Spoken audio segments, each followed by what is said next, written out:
नर्मदे नमामि मातु नर्मदे। माता रानी की पावन कथा को श्रवण करेंगे। एक बार दोनों हाथ उठाकर हर हर नर्मदे बोलेंगे।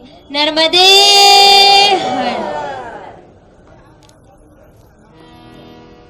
यह पावन कथा आपके पुण्य और भगवान की कृपा जब दोनों मिल जाते हैं तब माता की कथा को श्रवण करने का सौभाग्य हम सभी को प्राप्त होता है।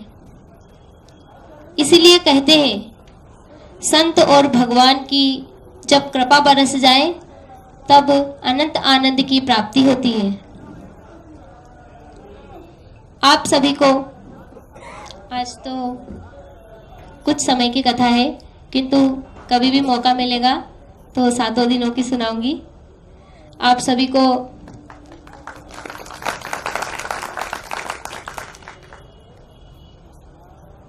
सात दिन तक इस प्रांगण में जब भी कथा होगी इस प्रांगण में बैठकर ऐसा अनुभव होगा और अनुभूति होगी कि हम मां नर्मदा की परिक्रमा कर रहे हैं और मां के सभी तीर्थों का घाटों का दर्शन कर अपने जीवन को धन्य बना रहे हैं।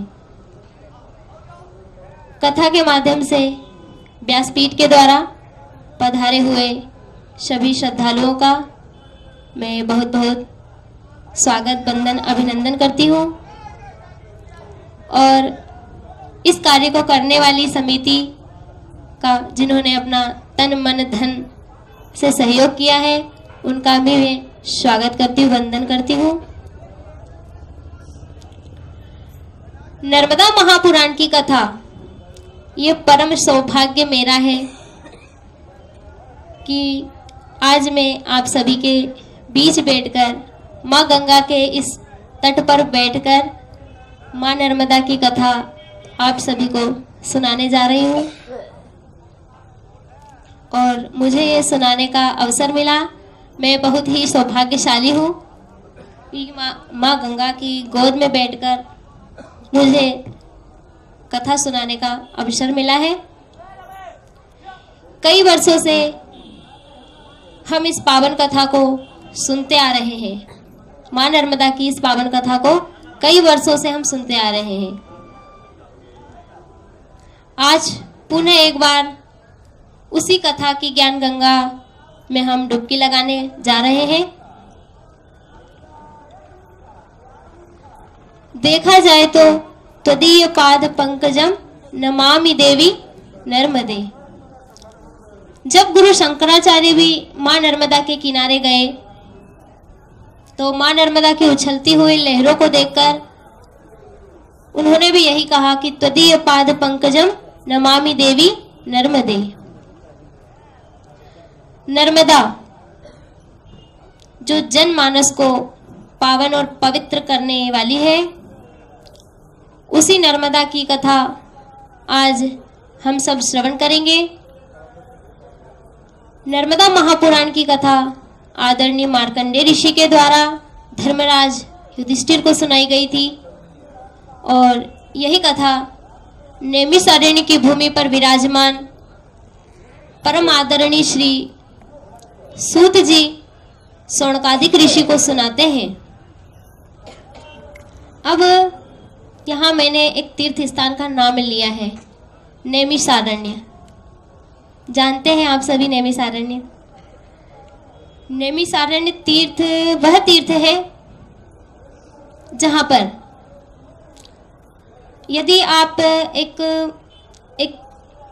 उचित स्थान पर बैठकर, एक साधारण से स्थान पर बैठकर माला का जप करते हैं तो उस माला का जो पुण्य फल प्राप्त होता है वह एक माला के मूल्य के बराबर ही होता है। किंतु नैमिषारण्य तीर्थ भूमि ऐसी है जहां पर यदि आप एक माला फेरोगे तो आपको उस माला का पुण्य फल 1000 माला के बराबर प्राप्त होता है। एक बार जब ब्रह्मा जी सृष्टि की रचना कर रहे थे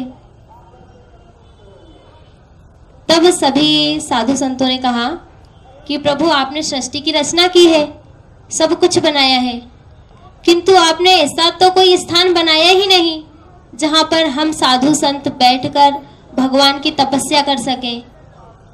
आपने यदि सृष्टि पर ऐसा कोई स्थान बनाया है तो आप हमें बताएं। तब ब्रह्मा जी ने कहा कि ऐसा तो कोई स्थान मैंने नहीं बनाया पृथ्वी पर जहाँ पर सभी साधु संत बैठकर तपस्या कर सके, भगवान का भजन कर सके और उन्हें उस भगवान के भजन में, तपस्या में किसी भी प्रकार का कष्ट ना हो।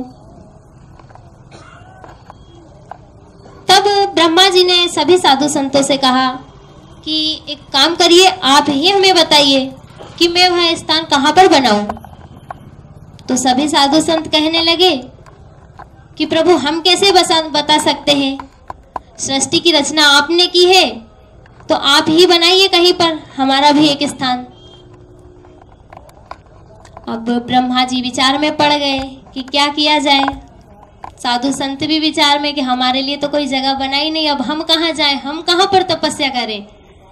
तो ब्रह्मा जी ने कहा ठीक है, काम करते हैं, जिनकी आप तपस्या करोगे, जिनका आप भजन करोगे, उन्हीं के पास चलते हैं, उन्हीं से पूछते हैं, वही बताएंगे कि हमारे लिए कौन सा स्थान उचित है तपस्या के लिए।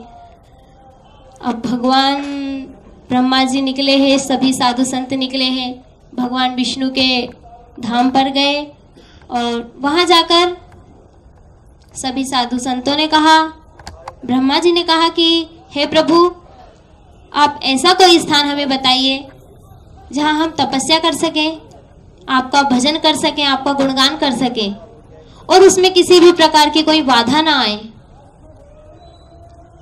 तब भगवान ने कहा कि यह मेरा सुदर्शन चक्र, यह मेरा जो सुदर्शन चक्र है, इसकी जो नौमी है वह जहां भी जाकर ठहरेगी वहीं पर यह तीर्थ बना दिया जाए। और जैसे ही श्री विष्णु भगवान ने सुदर्शन चक्र को इशारा किया, सुदर्शन चक्र आगे आगे, पीछे पीछे ब्रह्मा जी और उनके पीछे सभी साधु संत चले जा रहे हैं और एक स्थान पर जाकर वह सुदर्शन चक्र रुक गया। तभी से उस स्थान पर नैमिषारण्य, जहां पर सुदर्शन चक्र की नौमी रुकी थी, उस स्थान का नाम नैमिषारण्य तीर्थ भूमि रखा गया है। और तभी से वहां पर सभी साधु संत भगवान की भक्ति, पूजन, पाठ, तपस्या करते हैं। और वहीं पर परम आदरणीय मार्कंडेय ऋषि ने धर्मराज युधिष्ठिर को मां नर्मदा की यह पावन कथा सुनाई थी। आइए उसी पुण्य भूमि का स्मरण करें जिस पुण्य भूमि पर विराजमान श्री शौनकादिक ऋषि को भगवती मां नर्मदा के चरित्र का वर्णन कर रहे हैं। उससे पूर्व हम मां नर्मदा के महत्व का वर्णन करेंगे। बोलिए नर्मदा मैया की जय। नर्मदायास्तु महामात्यम कृष्णद्योपानो पवित्रम ततेहं संप्रवक्ष्यामि यत्वा परिप्रक्षेतम्। सूत जी कहते हैं कि है सौनक जी, तुमने जो मुझसे पूछा है वह तो मैं तुमसे कहूंगा। मां रेवा के सभी तीर्थों का वर्णन मैं तुमसे कहूंगा, किंतु सृष्टि पर ब्रह्मा और शिव को छोड़कर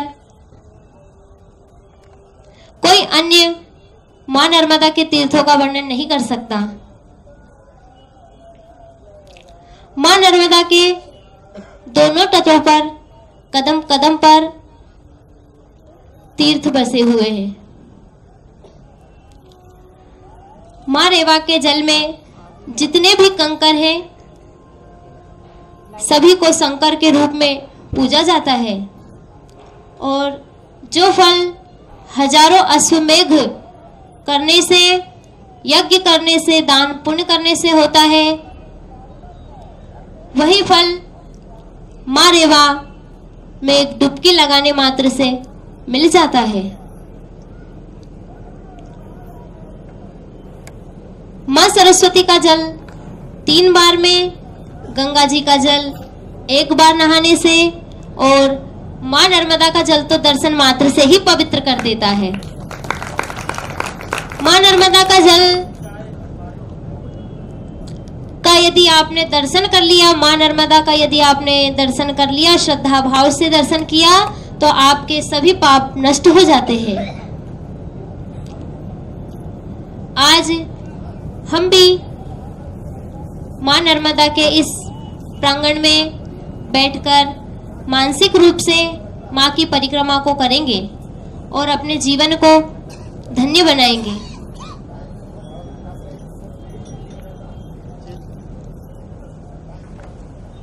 मैया की जय। नर्मदे हर दुख हर दरिद्र हर, नर्मदे हर।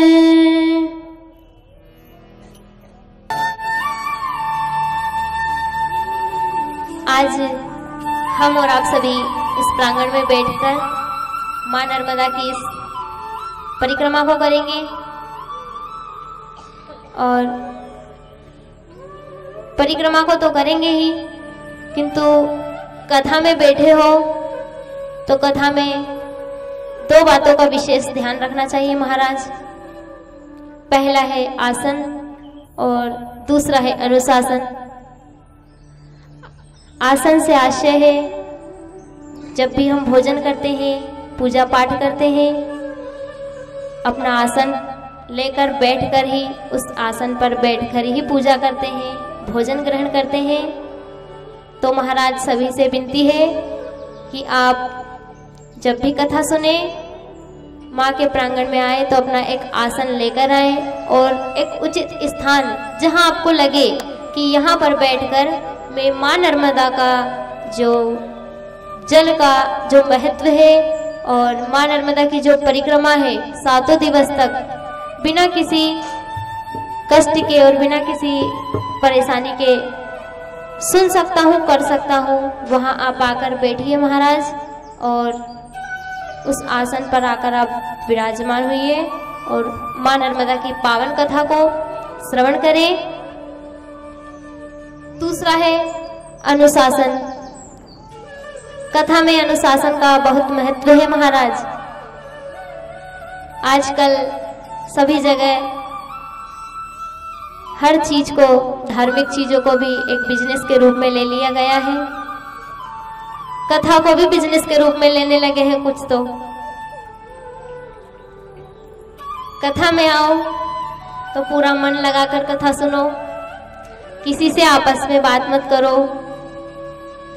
अगर मन नहीं लग रहा है कथा में तो आप बिल्कुल उठकर जा भी सकते हो महाराज, किंतु कथा में अपने आइट साइड बैठे हुए किसी भी श्रद्धालु को परेशान ना करें, बात ना करें उनसे।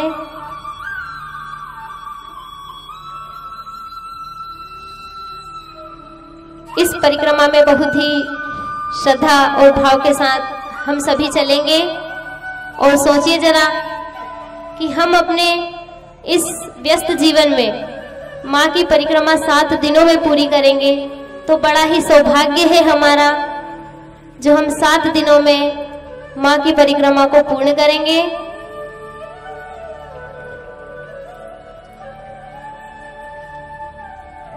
मनुष्य जीवन ही एक ऐसा जीवन है जिसमें हम भगवान की भक्ति कर सकते हैं, भगवान का ध्यान कर सकते हैं, तप कर सकते हैं और माँ नर्मदा की परिक्रमा कर सकते हैं। इस जीवन को व्यर्थ न जाने दें और आइए एक भजन के माध्यम से अपने जीवन का कुछ पल याद भी करते हैं और समझते भी हैं।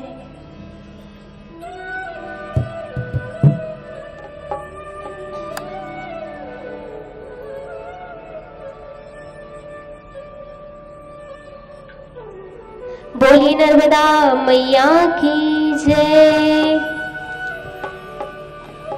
जीवन जल की भरी गगरिया, जीवन जल की भरी गगरिया, रीति जाए रे उमरिया बीती जाए रे, उमरिया बीती जाए रे, उमरिया बीती जाए रे, उमरिया बीती जाए रे। जीवन जल की भरी गगरिया, जीवन जल की भरी गगरिया, रीति जाए रे उमरिया बीती जाए रे, उमरिया बीती जाए रे, उमरिया बीती जाए रे, उमरिया बीती जाए रे।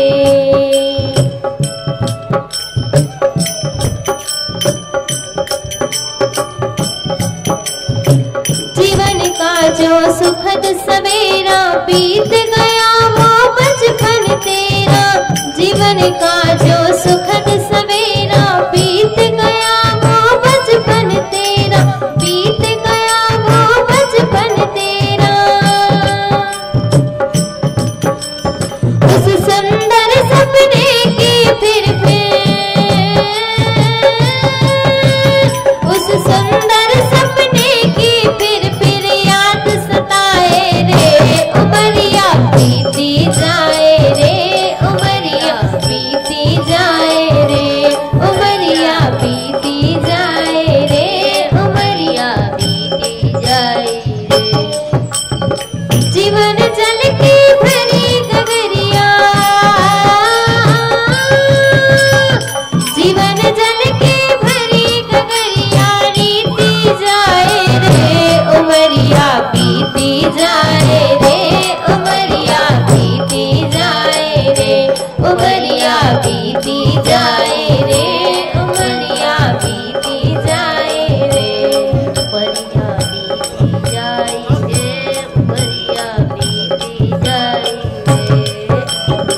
जीवन का दोपहर जवानी तेरी मस्ती भरी कहानी, जीवन का दोपहर जवानी तेरी मस्ती भरी कहानी, इस मस्ती पे आप मस्ताने,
महाराज भजन के माध्यम से सभी को पता तो लग गया होगा कि घगरिया को खाली नहीं जाने देना है, तो थोड़ा भगवान में मन लगाइए और घगरिया को भरिए।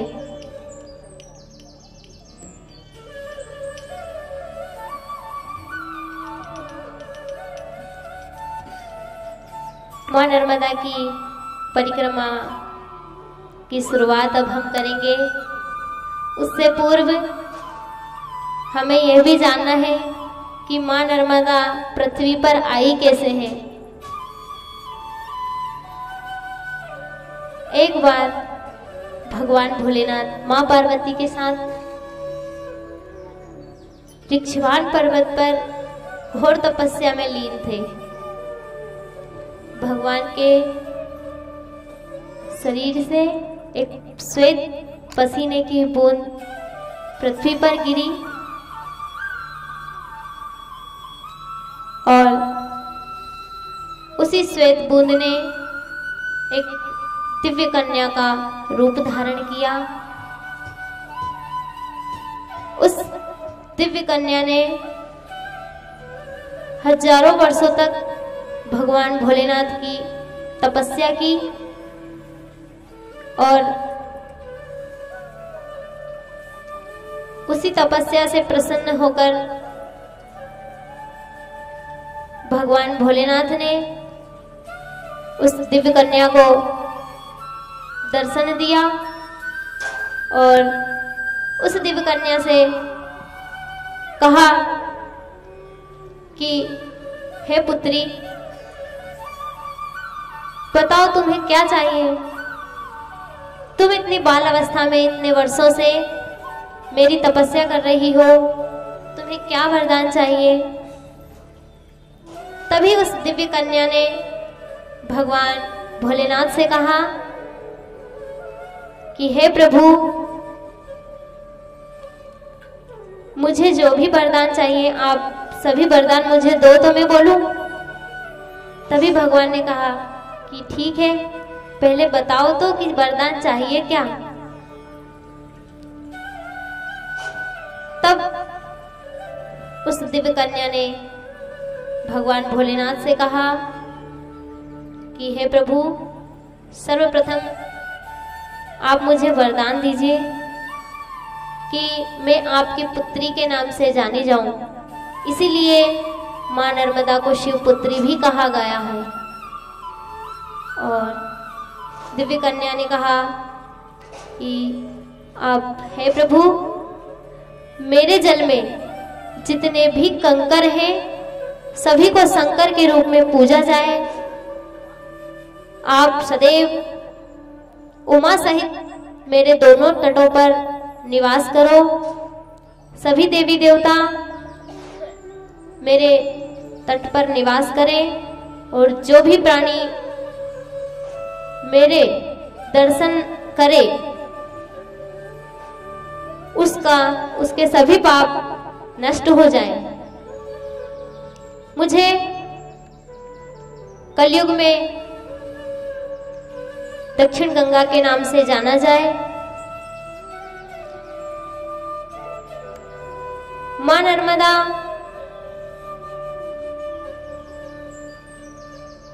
मोक्षदायिनी के नाम से भी मुझे जाना जाए। जो भी व्यक्ति मेरे जल में अपने पितरों का तर्पण करेगा वह सभी मेरे लोक शिवलोक में वास करे। हे प्रभु, आप मुझे वरदान दीजिए कि आप उत्तर तट पर सदैव निवास करेंगे और जो भी व्यक्ति मां नर्मदा के उत्तर तट पर निवास करेगा वह मृत्यु पर्यंत शिवलोक में जाएगा और जो भी व्यक्ति दक्षिण तट पर निवास करेगा वह पितृलोक का स्वामी होगा। तो अब हमारे भोलेनाथ तो है ही भोले। एक बार की बात है, एक चोर अब गया चोरी करने को, तो गांव में गया, मंदिर दिखा। आपने देखा होगा सभी मंदिरों में ताला लगा रहता है, शिवालय को छोड़ के। एक शिवालय ही ऐसा मंदिर है जहाँ पर ताला नहीं रहता, क्योंकि वहाँ कुछ रहता ही नहीं है। एक जलाधारी रहती है, एक त्रिशूल रहता है, एक घंटी रहती है। चोर ने सोचा कि ठीक है भैया, यहाँ आ गए हैं, इस मंदिर में आ गए हैं, तो यही लेकर चलते हैं। बाकी मंदिरों में तो भगवान के चरण रखे रहते हैं, छत्र चढ़े रहते हैं। अब शिवालय में आया है तो यही सही। जैसे ही शिवालय में गया, जलधारी तो निकाल ली। अब बारी आई घंटी निकालने की, तो क्या किया जाए महाराज? सभी दूर देखा, कुछ नहीं मिला। अब घंटी कैसे निकाले? ऊपर टंगी है। तो चोर ठहरे, भगवान के ऊपर पैर रखा और चढ़ गए घंटी निकालने को। भगवान ने दर्शन दे दिए। अब भैया चोर तो घबरा गया कि ये क्या हुआ है, तो भगवान स्वयं प्रकट हो गए। अब क्या होगा मेरा? ऐसा ना हो इनकी तीसरा नेत्र है वो खुल जाए। अब मेरा क्या होगा? मैं तो इनके मंदिर में चोरी करने तो आया ही हूँ और ऊपर से इनके ऊपर चढ़ गया हूँ। अब चोर को भगवान ने गले लगा लिया। तो चोर जो था वो आश्चर्य में पड़ गया कि ये कैसे हो सकता है, ये भगवान, मैं तो चोरी कर रहा हूँ और ये मुझे गले लगा रहे हैं। तो भगवान कहने लगे कि अरे पागल, लोग तो मुझे 1 लोटा जल अर्पण करते हैं, पैसे अर्पण करते हैं, तू तो पूरा का पूरा ही मेरे ऊपर अर्पण हो गया है, पूरा का पूरा ही मेरे ऊपर समर्पित हो गया है। तो ऐसे हैं हमारे भोलेनाथ। तो भोलेनाथ ने माँ नर्मदा पर कृपा करी और माँ नर्मदा को सभी वरदान दिए। और माँ नर्मदा सभी जनमानस को पवित्र करती हुई कल कल के रूप में बहती जा रही है।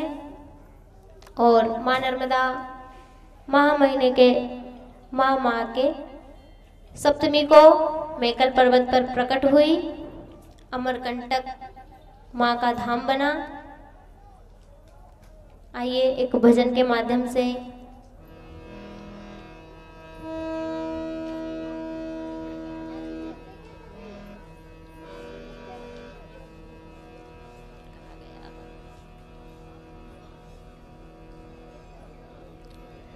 बोली नर्मदा मैया की जय। अमरकंठ से मारेवा की धारा चली, माँ की धारा चली। भोलेनाथ की लली जगत को तारने चली। अमरकंठ से मारेवा की धारा चली, माँ की धारा चली। भोलेनाथ की लली जगत को तारने चली। भोलेनाथ की लली जगत को तारने चली।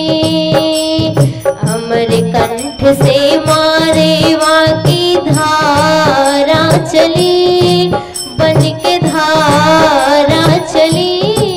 भोलेनाथ की लली जगत को तारने चली। भोलेनाथ की लली जगत को तारने चली।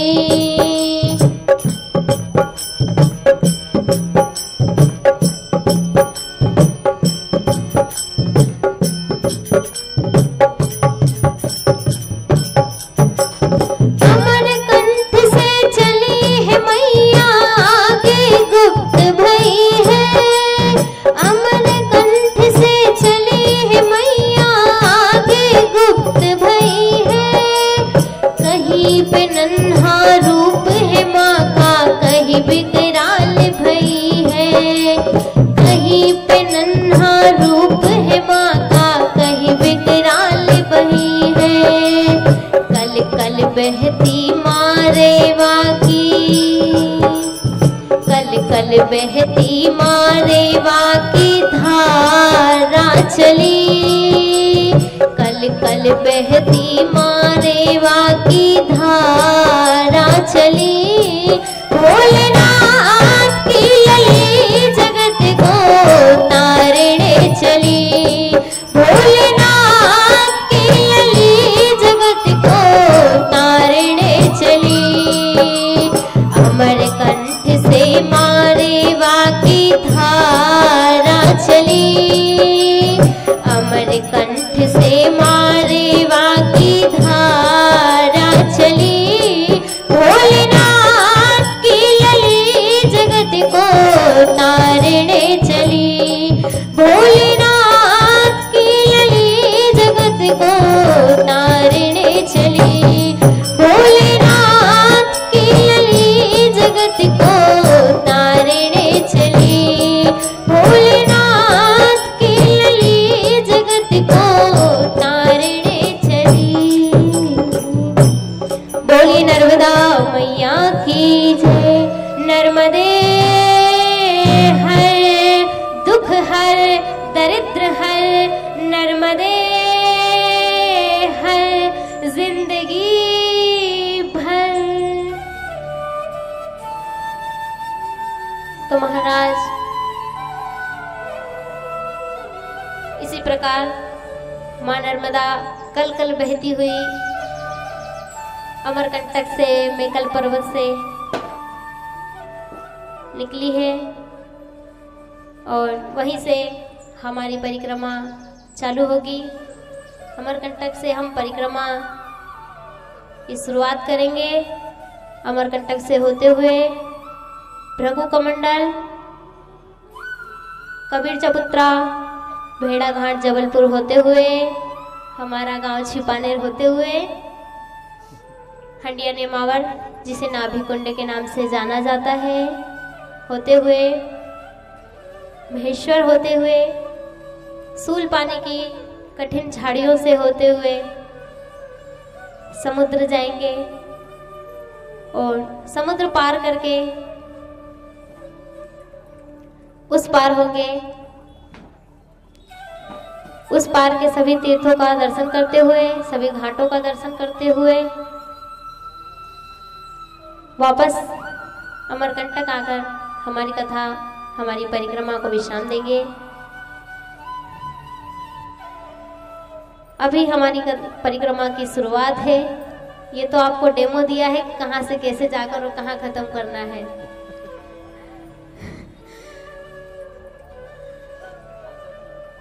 मां नर्मदा की इस परिक्रमा को सभी श्रद्धा भाव के साथ करना। अमरकंटक से, माई की बगिया से मां नर्मदा की परिक्रमा को हम शुरू करेंगे। परिक्रमा के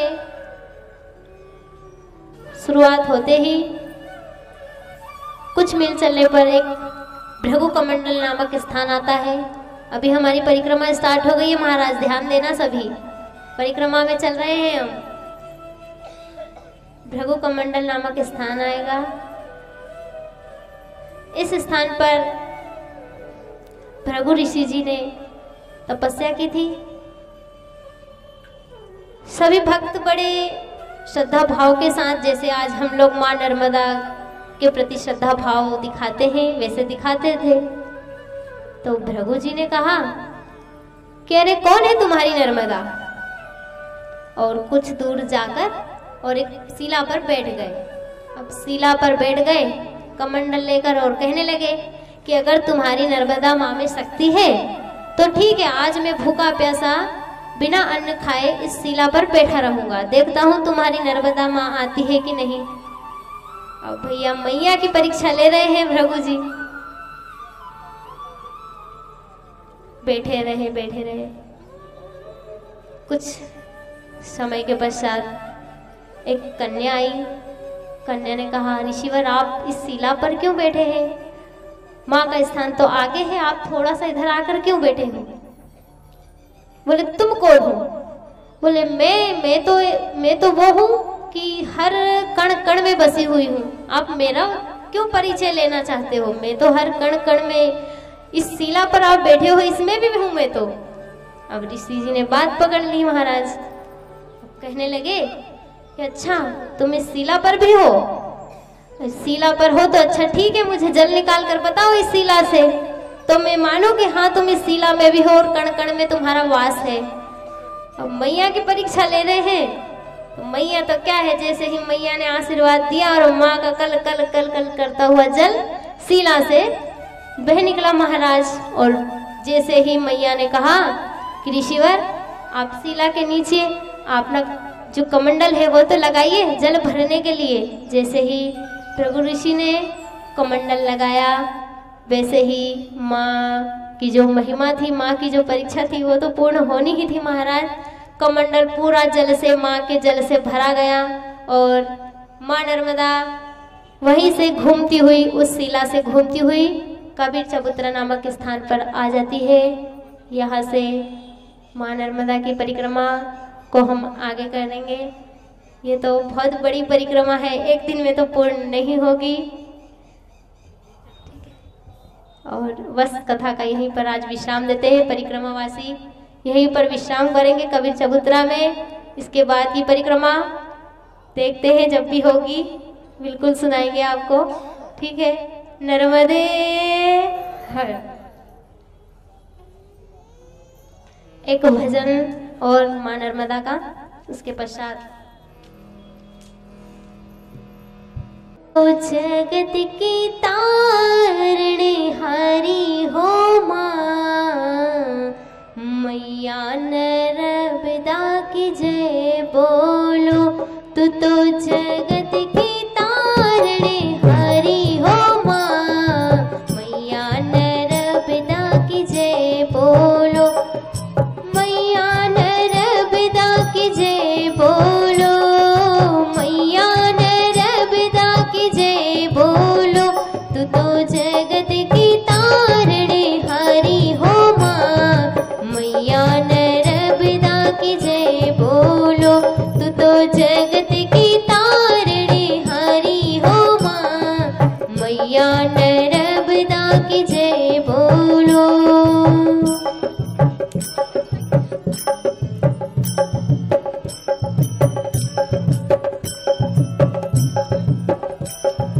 अमरे कंठ से निकली नर्मदा, अमरे कंठ से निकली नर्मदा, हो थरा हाथ में कलश की झारी हो माँ, थरा हाथ में कलश की झारी हो माँ, मैया नर्मदा की जय बोलो। तू तो जगत की तारणे हारी हो माँ, मैया नर्मदा की जय बोलो। तू तो जगत की तारणे हारी हो माँ, मैया नर्मदा की जय बोलो, मैया नर्मदा की जय बोलो, मैया नर्मदा की जय बोलो। तू तो जगत की तारणे हारी हो माँ, मैया नर्मदा की जय बोलो।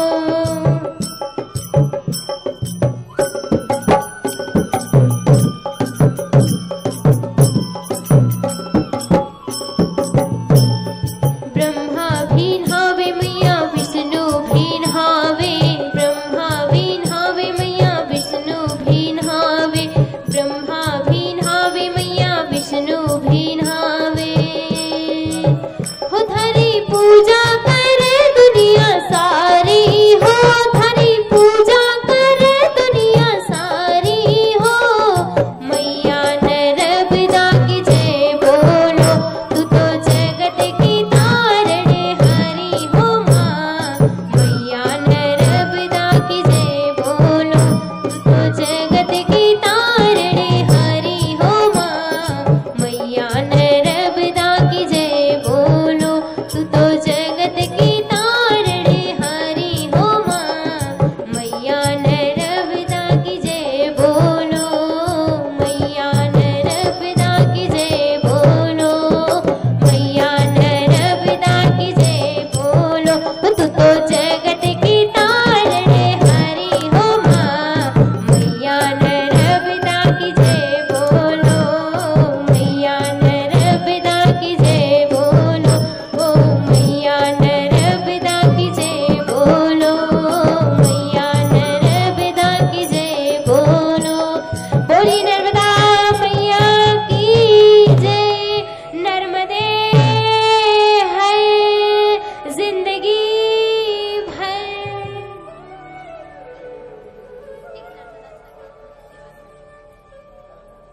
दिसत्स पाप जात जात कारिवारि संयतम कृतांत दूत काल भूत भीति हारि वर्मदे तदीय पाद पंकजम नमामि देवी नर्मदे नमामि देवी नर्मदे नमामि मातु नर्मदे तदीय पाद पंकजम नमामि देवी नर्मदे कदम्बुलेन दीनमेन दिव्य संप्रदायकं कलोमलोद भारि हारि सर्वतीर्थनायकं सुमस्य कच्छ नक्र चक्र चक्रवाक सर्वदे तदीय पाद पंकजं नमामि देवी नर्मदे नमामि देवी नर्मदे नमामि मातु नर्मदे तदीय पाद पंकजं नमामि देवी नर्मदे महागभीर नीरपूर पाप दूत भूतलं दनः समस्त पातकारी दारि तापदाचलं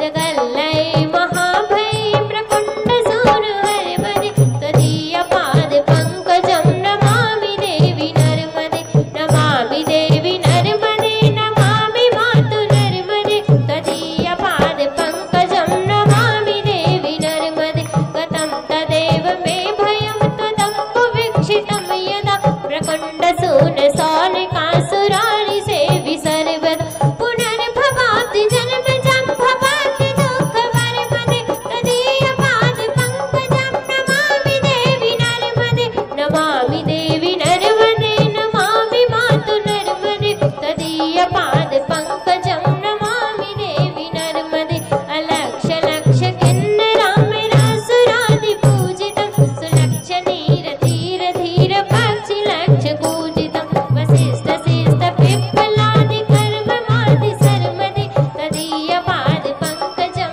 नमामि देवी नर्मदे नमामि देवी नर्मदे नमामि मातु नर्मदे तदीय पाद पंकजं नमामि देवी नर्मदे सनत कुमार नाचिकेत कस्य पात्र षट्पदे प्रथम स्वकीय मानसे सुरार दादि षट्पदे रविंद्र देव देवी राज कर्म सर्वदे तदीय पाद पंकजं नमामि देवी नर्मदे नमामि देवी नर्मदे नमामि मातु नर्मदे तदीय पाद पंकजं नमामि देवी नर्मदे अलक्ष लक्ष लक्ष पाप लक्ष सार सायुधं ततस्तु जीव जन्तु तन्तु भुक्ति मुक्तिदायकं विरञ्चि विष्णु शङ्कर स्वकीय धाम वर्मदे तदीय पाद पंकजं नमामि देवी नर्मदे नमामि देवी नर्मदे नमामि मातु नर्मदे तदीय पाद पंकजं नमामि देवी नर्मदे अहो मृतं स्वनं श्रुतं महेश केश जाटते किरात सूत बाण बेसु पंडिते सठे नठे तुरंत पाप ताप हारि सर्व जंतु सर्मदे तदीय पाद पंकजं नमामि देवी नर्मदे नमामि देवी नर्मदे नमामि मातु नर्मदे तदीय पाद पंकजं नमामि देवी नर्मदे इदं तु नर्मदाष्टकं त्रिकालमेव ये सदा पठन्ति ते निरन्तरं नान्ति दुर्गतिं कदा सुलभ्य देह दुर्लभं महेश धाम गौरवं पुनर्भवान् रान्वे विलोकयन्ति रोरिवं तदीय पाद पंकजं नमामि देवी नर्मदे तदीय पाद पंकजं नमामि देवी नर्मदे नमामि देवी नर्मदे नमामि मातु नर्मदे तदीय पाद पंकजं नमामि देवी नर्मदे तदीय पाद पंकजं नमामि देवी नर्मदे नर्मदे हर। आज इस प्रांगण में आने का मुझे जो सुअवसर प्राप्त हुआ है, सेवा साधक सनातनियों का संगठन अखिल भारतीय मां नर्मदा परिक्रमा सेवा संघ जो देश विदेश में काम कर रहा है, उन्हीं का आशीर्वाद है जो आज उन्हीं संगठन में जो जुड़े हैं, उन्हीं सभी का आशीर्वाद है जो मैं आज इस मंच पर आकर इस प्रांगण में बैठकर आप सभी को माँ नर्मदा की महिमा बताई है। मैं उनका दिल से धन्यवाद करती हूँ, आभार व्यक्त करती हूँ। एक बार जोरदार तालियां संगठन के लिए भी बजाइए। नर्मदे हर